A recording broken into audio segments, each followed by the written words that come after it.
was lost to history. Many decades later, one man spent years trying to locate the missing men and finally succeeded. Stephanie Kennedy traces that story. Over the top, first wave. At 6 o'clock on the 19th of July 1916, soldiers from the 5th Australian Division went over the top in a futile charge against the German enemy. They were quite simply outgunned, outnumbered and outmanoeuvred. By the following morning, these foreign fields of Flanders were drenched in Australian blood. Nearly 2,000 diggers had perished. Another 3,500 were wounded or taken prisoner.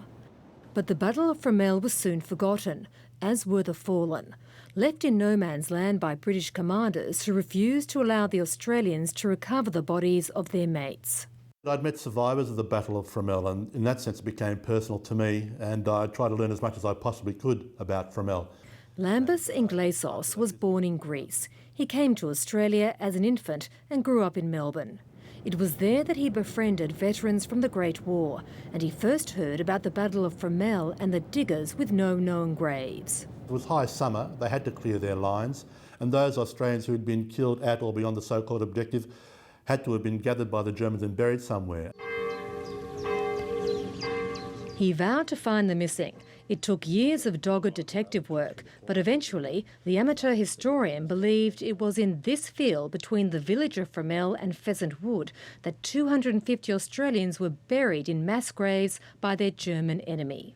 The first part of the evidence was seeking aerial photographs from the Imperial War Museum and looking for anomalies behind the German lines, and the second part was going through the Red Cross wounded and missing files. The most pivotal piece of evidence came from a German archive, and it was dated 2 days after the battle, in which it said, you will prepare ground for 400 soldiers before Pheasant Wood. So we had the German order dated 2 days after the battle, giving the exact location for the burial to take place.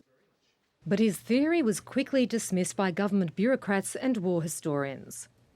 Patrick Lindsay has written a book about the second Battle of Fromelles, the battle to convince the experts that Lambis Inglesos was right.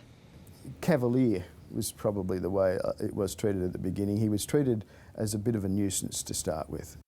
But Lambis Inglesos and his supporters eventually outflanked the authorities, and a non-invasive surface exploration of the site was undertaken.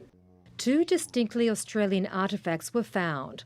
One was an Australian Rising Sun badge and the other belonged to Private Harry Willis. It was his good luck medallion. So you're a Willis? Yeah, and I was a Willis too. Private Harry Willis's descendants marshalled the troops, and finally authorities authorised an exploratory dig. In the field next to Pheasant Wood, Lambis Inglesos and Harry Willis's great-grandnephew, Tim Whitford, witnessed the discovery of the army that had been lost to history. I was relieved to see that they were digging, and then when the site was confirmed that it was still a burial site, there was certainly some relief.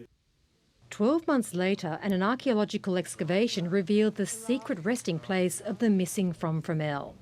Each of the 250 soldiers were uncovered and painstakingly removed.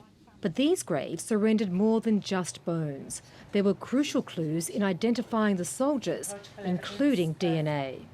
So far, over 90 have been identified, and those once unknown soldiers have finally reclaimed their names, including Private Leslie Dunn. I was always hopeful, and I think my attitude towards that is that if his remains were found, even if they weren't identified, and in a mass grave or something like that, then at least I would know where he was, because until that time I didn't. While the diggers can now rest in peace, their families have peace of mind, thanks to Lambis Inglesos and his quest to find the lost army of Fromelles.